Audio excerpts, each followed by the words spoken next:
হরিণাকুণ্ডুতে বিএনপির কর্মী সভা। শিশির পারভেজের তথ্যসূত্রে দেখুন বিস্তারিত। ঝিনাইদহের হরিণাকুণ্ডু উপজেলার কোটা সংস্কার আন্দোলনে নির্বিচারে গুলি ও হত্যায় সাবেক প্রধানমন্ত্রী শেখ হাসিনার বিচার ও এলাকাভিত্তিক শান্তি শৃঙ্খলা রক্ষায় হরিণাকুণ্ডু বিএনপির কর্মী সভা অনুষ্ঠিত হয়েছে।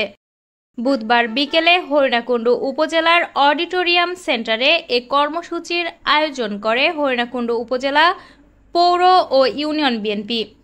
আবুল হাসান মাস্টারের সভাপতিত্বে তাইজাল হোসেনের সঞ্চালনায় এই কর্মী সভায় উপস্থিত ছিলেন ঝিনাইদহ জেলা বিএনপির সভাপতি অ্যাডভোকেট এম.এ. মজিদ, হরিণাকুণ্ডু উপজেলা বিএনপির সভাপতি মোহাম্মদ আবুল হাসান মাস্টার, হরিণাকুণ্ডু পৌর বিএনপির সভাপতি মোহাম্মদ জিনাতুল হক খান, হরিণাকুণ্ডু পৌর বিএনপির সাধারণ সম্পাদক আনিসুর রহমান, হরিণাকুণ্ডু উপজেলা পৌর বিএনপির সিনিয়র সহসভাপতি প্রভাষক মোহাম্মদ আনিসুর রহমান, হরিণাকুণ্ডু উপজেলা পৌর বিএনপির সিনিয়র সহসভাপতি আলতাফ হোসেন, হরিণাকুণ্ডু উপজেলা বিএনপির যুগ্ম সম্পাদক মোহাম্মদ হারুনা রশিদ সহ ইউনিয়ন বিএনপি নেতাকর্মীরা।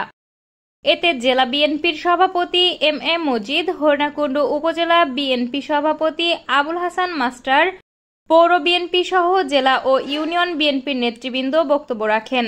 সেই সময় বক্তারা শেখ হাসিনাকে স্বৈরশাসক বলে অভিযুক্ত করে কোটা সংস্কার বিরোধী আন্দোলনে নির্বিচারে গুলি ও হত্যায় তাকে অভিযুক্ত করে বিচারের দাবি জানান।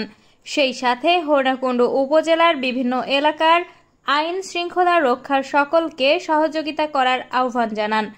কর্মী সভা শেষে হরিণাকুণ্ডু উপজেলা বিএনপি, পৌর বিএনপি, ইউনিয়ন বিএনপির সকল কর্মীরা একটি মিছিল বের করেন। মিছিলটি হরিণাকুণ্ডু অডিটোরিয়াম সেন্টার থেকে বের হয়ে হরিণাকুণ্ডু একতারা মোড়ে শেষ হয়।